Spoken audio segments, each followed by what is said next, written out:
this was the culmination of those efforts.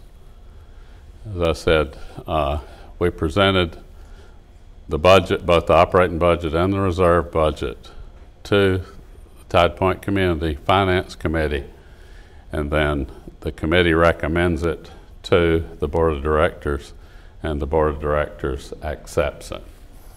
The monthly fee increase for this coming year will be 4.6%.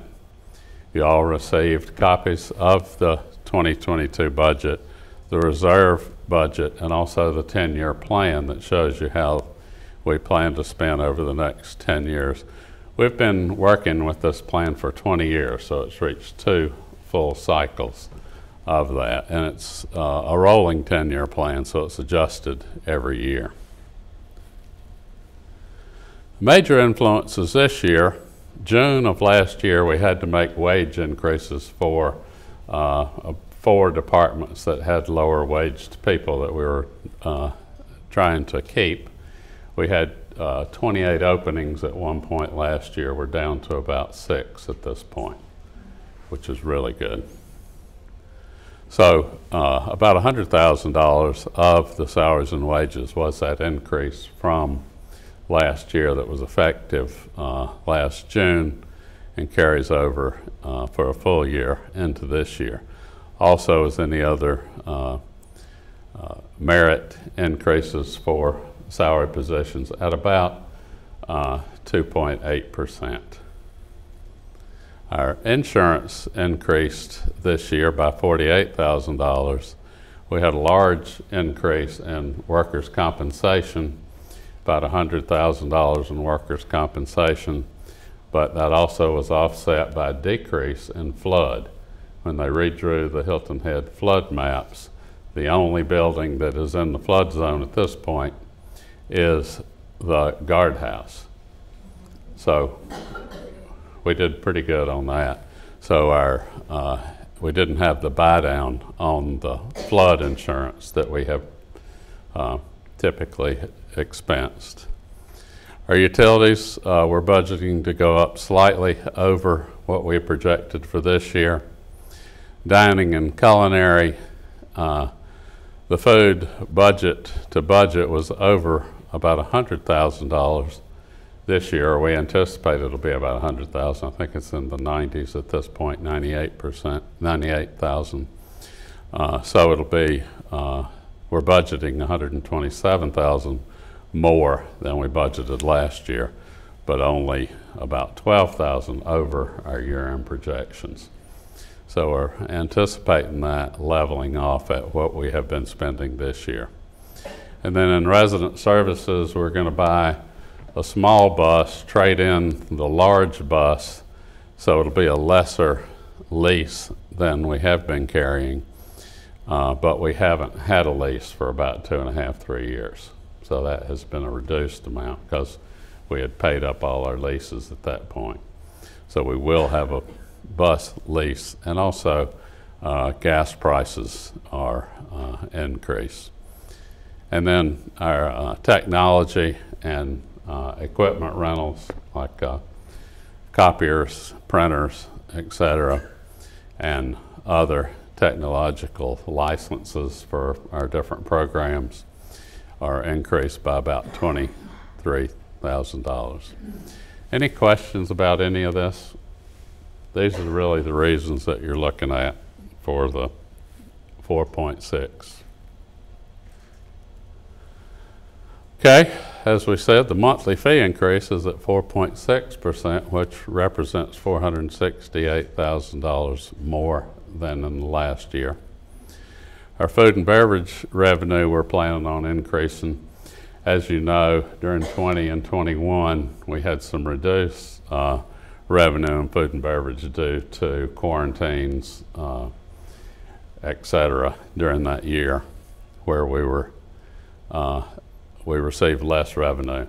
Interestingly enough, wine has caught up and exceeded, so we're asking you to drink a little more liquor at this point. Our maintenance activity, transportation, and other revenue, we're looking at a slight increase there that we're budgeted for. So the major influences on the revenue is up $494,000. So what are we getting for that? The new clubhouse refurbishment, a new villa hallway refurbishment, all will be in play this year. Coming up in 2021, we should have our conceptual numbers in the next week, so we'll be able to share those. Roof replacements will be continuing. Heating and air replacements are a significant part of the capital budget. Water heater replacements and door, window, and deck repair and replacement are ongoing.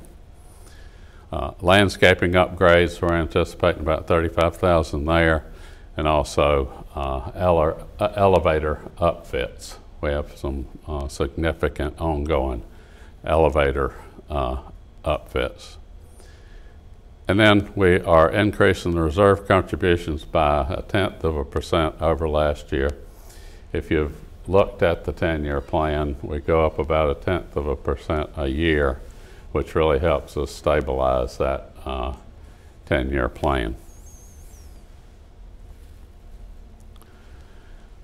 Okay. This was our budget for this year. We're anticipating a slight surplus. Our intent is to break even. We're a 501c4, not charitable, nonprofit.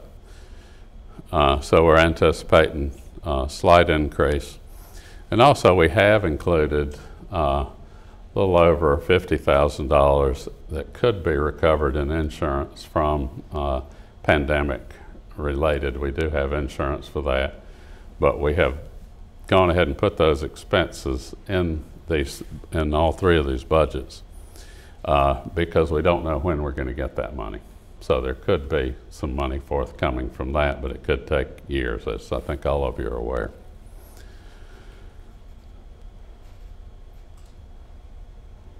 So you can see our contributions to the reserve, $1,350,000 for next year.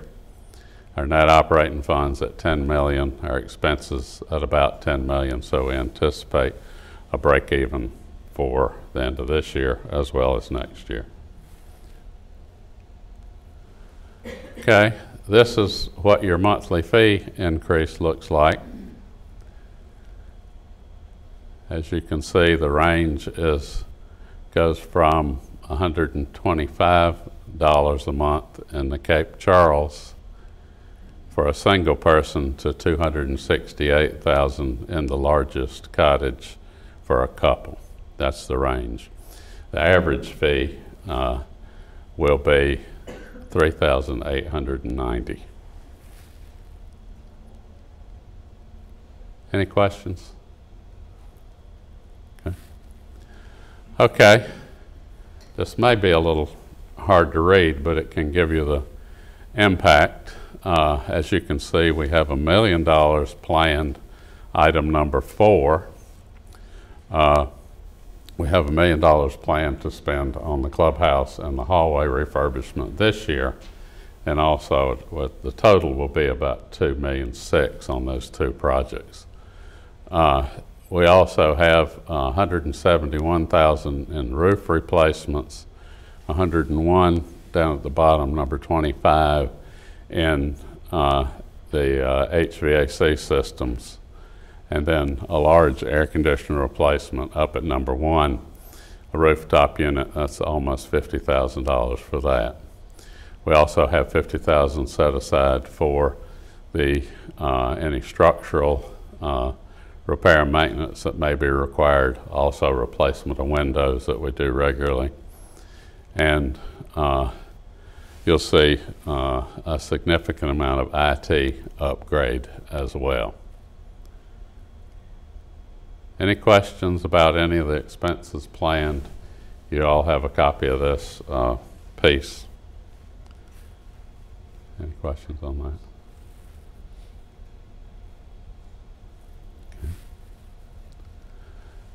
that? Okay, our contributions to the reserve this year will be 10.2% for monthly fees, which represents about $1,138,000. 2 months fees from each closing. We're budgeting for 24 sales, and the 2 months fees from each of those sales represent about $202,000. This year, and I'll come to that later, we had 34 sales that'll close this year, so it's up significantly from that. So the more sales we have, the more goes into your reserve. So our projected 2022 year-end balance after that $1,666,000 you saw in expenses should be at $1,181,000 at the end of the year, which is pretty significant year-end. Also knowing that we have another year of refurbishment, or year and a half of refurbishment after 22 into 2023, where we will need that, but we also replenish it to the point of a little over $1 million a year. Any questions about how that works? Basically 10.2% from your monthly fees go to the reserve. 2 months fees from each closing when somebody new moves in go straight to the reserve. So that is the 1.3, and that will spend about a 1.66 in 2022, but we'll add to it almost the same amount. Any questions on that?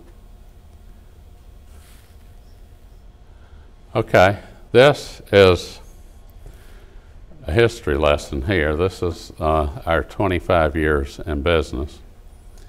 As you can see, we really didn't build a reserve until about the 5th year. We really realized, or the board realized at that point, that 2 or 3% of their monthly fees was not going to work over a long period of time. We developed the 10-year plan, and it's, as I said before, it's a rolling 10-year plan where we develop the budget and then what we anticipate happening for the next 10 years. As you can see, that second column after the years is what we budgeted each year for that.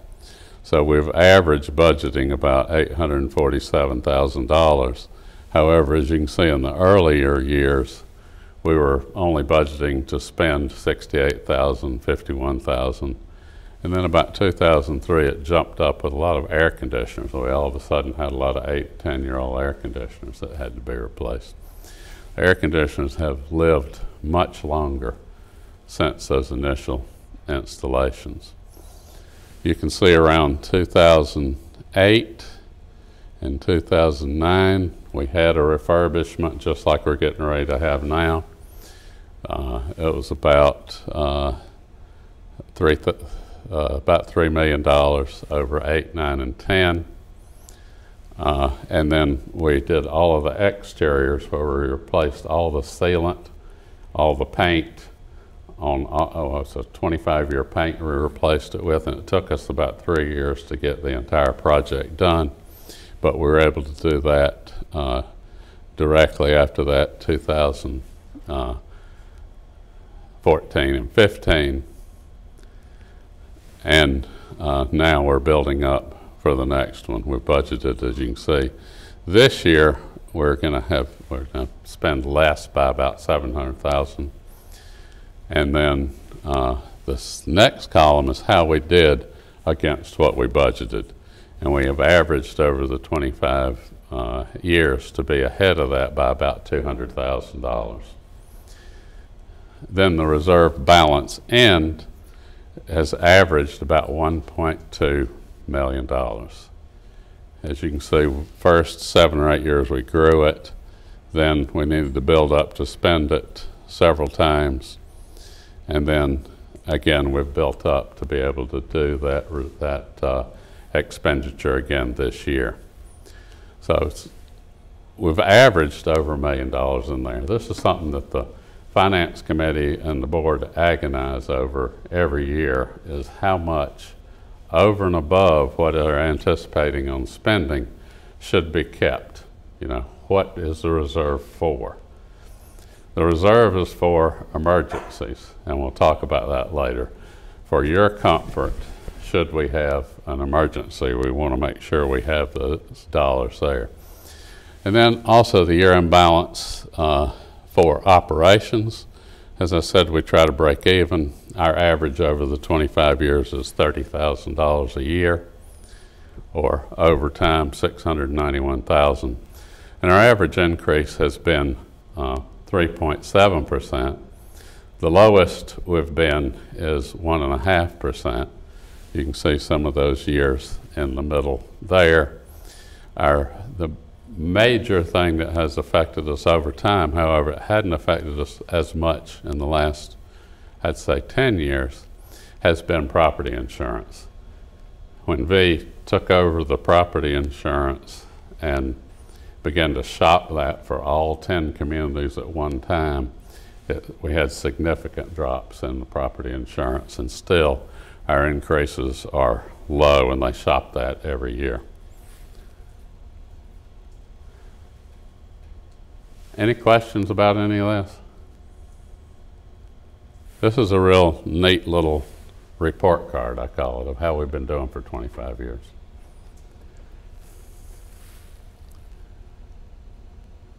Okay. Here we are. Okay, questions submitted by members, and I thank those of you who did submit questions. How much money is in the reserve for refurbishment of the clubhouse and the common areas? Currently, $2.7 million is planned for the clubhouse and the villa hallways. We decided, I guess, early this year to say, let's go ahead and do the villa hallways at the same time as one project. The savings on paint contractors, carpet contractors is significant. So that one is going to have a large impact on that. We had slid the clubhouse project forward for a couple of years due to the COVID. So we were running up on those hallways anyway, and we said, let's see what we can do all together. Our design people loved it because they can really have some good savings on that when they do it all together. Sorry about that tangent. This project, both of these projects have been in the 10-year plan that's submitted to you every year. So it's not a no surprise, and that has been in there for at least 10 years, more than since our last one. The costs are based on the experienced square footage per area. We did, as I said, we did this project about 12 years ago, and it was adequately funded without any significant deficit to the reserve. The project managers that we have from V have done about 40 or more projects similar to this and more extensive. The local consultants, J. Banks, have done 30 similar clubhouses in the area. They have met with the committee and presented their credentials on this and also their ideas about what the look will be. The committee was very specific that they wanted a low country look, but they wanted an upscale low country look. So the decorators and the designers and the consultants came back to the committee and the board, presented what they anticipated the look would be. You have the two little boards out there that are early and just conceptual. Don't worry, there's not going to be a lot of the things you see in there. It'll be similar to that. So the restrictions on spending are really limited to the scope of the project. The scope can go up if the committee recommends to the board and the board decides that they go up, the expenses could go up. If the scope is expanded, like I said, the board can decide to allocate funds to make it more than anticipated. Any questions about that question? I have a question. Okay. I see the refurbishment price. What about the value of what it's replacing? What is the, oh, you mean the old furniture? Yes. What'll be done with that? Doesn't that have a value? If we can sell it, if we can have a value on it, yes, definitely. And some of it can be. But you can't determine. We haven't estimated it yet. We're just trying to figure out what the new one's going to cost, but then we'll go into that as well. If there's anything recoverable. I mean, last time we did it, we did open it up first to employees and members and then to the outside. Okay. How viable is our community from a business position? We've really, as you can see from that 25-year look, we've never really struggled. We've never, ever incurred debt. And we've only had one assessment.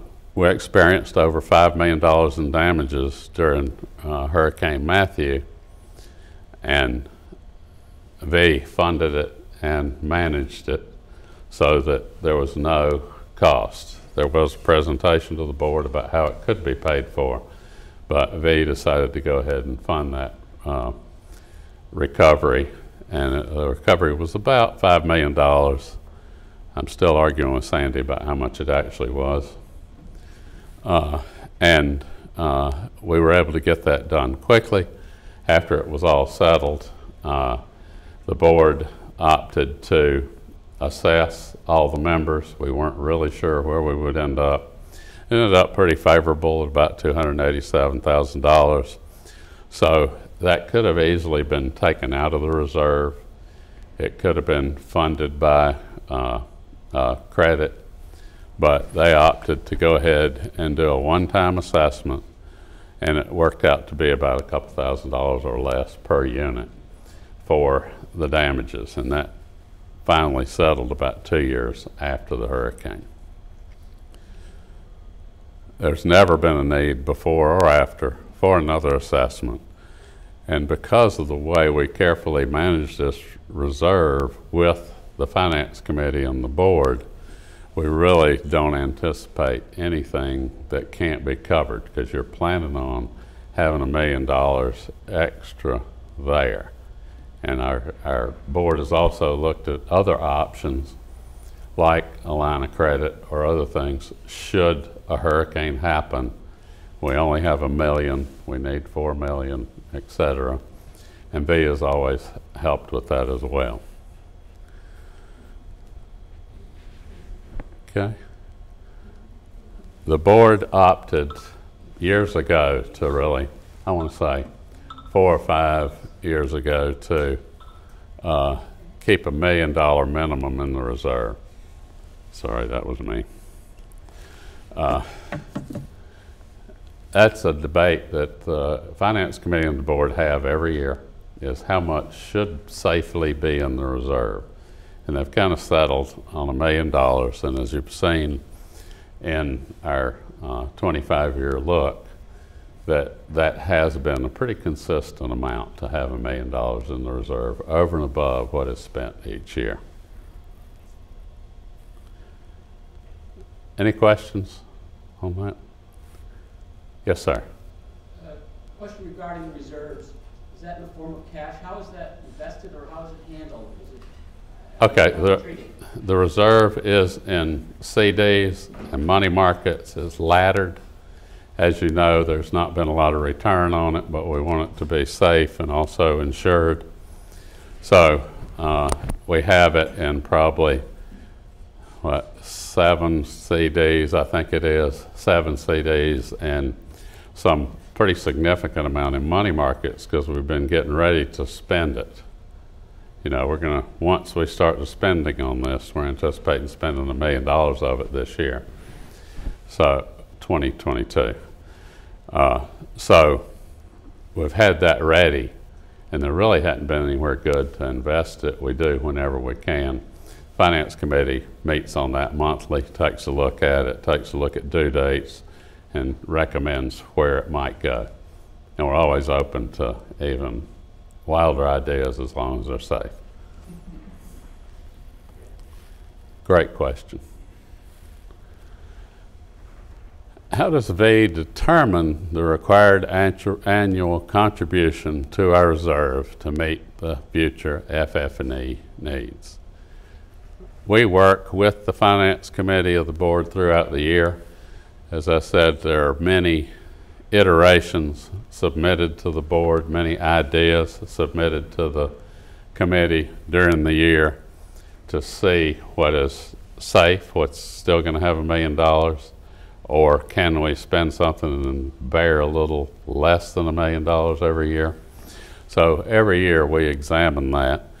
We also have the 25 years experience here and the 37 years experience that V has, and they monitor these expenses as well, and also the 10-year plan, so that we don't get into trouble on it. We have had years we've run over. A lot of times that's timing. If you look at that 25-year look, there's been probably 5 times that we've run over, and then there have been about 20 times that we've been under or favorable on it.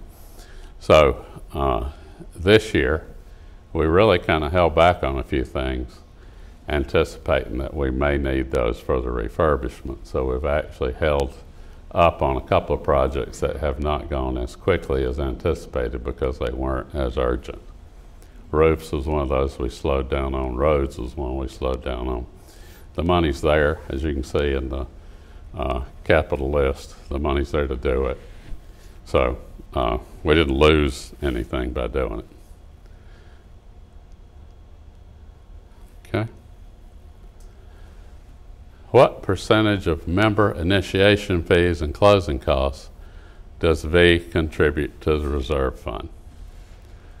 Okay. Several years ago, the board asked that V add a second month's fee to go into the reserve. Then the year following, we had a month's fee that always went to operations. And that had been going on for probably 23 years because the board wanted to offset the monthly fees. The board decided 2 years ago that we can operate without that, and it really should go into the reserve. So now at each closing, we have 2 months' fees that go into the reserve, directly into the reserve. This year, that represents about $240,000. So far, we still have some closings to go. So we have budgeted for 24 sales a year across the 10-year plan, which represents about $200,000 a year in addition to that. Any questions on that?